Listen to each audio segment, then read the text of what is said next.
दोस्तो जामशोरे ज़िले जे कुझु अफ़गानियुनि जा वीडियोज़ आया आहिनि जिन ॿुधायो आहे त असां जेके ज़मीनूं वरितियूं आहिनि उहे मलक असद सिकंदर खां वरितियूं आहिनि। असांखे शेल्टर उन जो आहे, असीं उन जा वोटर आहियूं, असीं उन जा माण्हू आहियूं। असांखे मलक असद सिकंदर रहायो आहे कोटड़ी जामशोरो ज़िले जामशोरे सॼे में। ऐं फ़क़ीरदाद खोसो जेको आहे उहो लठ खणी चौकीदारी करे पियो अफ़गानियुनि जी।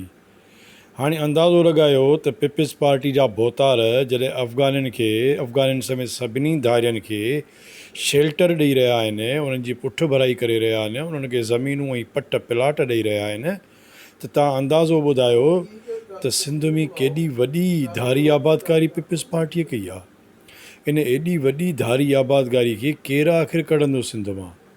आख़िर सिंध जे मक़ामी माण्हुनि खे अक़लियत में छो तब्दील कयो पियो वञे? इहे हिकिड़ा वॾा अहम सुवाल आहिनि।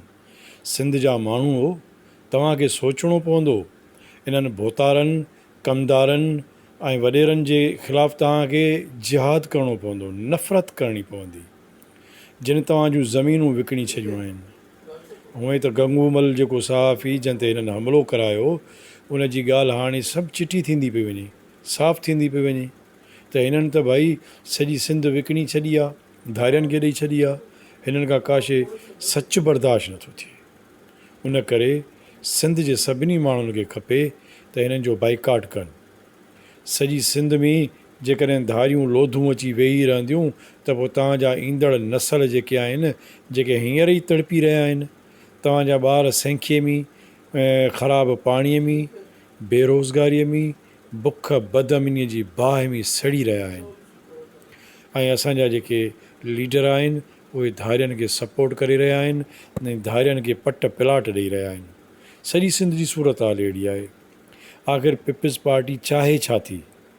ऐं असांजा माण्हू बिरयानीअ जे प्लेट ते, 500 जे नोट ते, बेनज़ीर कार्ड ते वञी था वोट ॾेई अचनि। इहो वोट जेको तव्हां बिरयानीअ जे प्लेट ते, 500 जे नोट ते, बेनज़ीर जे कार्ड ते ॾेई रहिया आहियो, इहो वोट तव्हांजे ईंदड़ नसलनि खे बर्बादु करे छॾींदो। उन करे बहितर आहे त पंहिंजो पाण खे ठीकु कयो। बहितर आहे, ॾिसो केॾी वॾी ॻाल्हि चिटी थी वई आहे। अफ़गानी पाण पिया चवनि त असांखे पट प्लाट ज़मीनूं सभु भोतार ॾिनियूं आहिनि।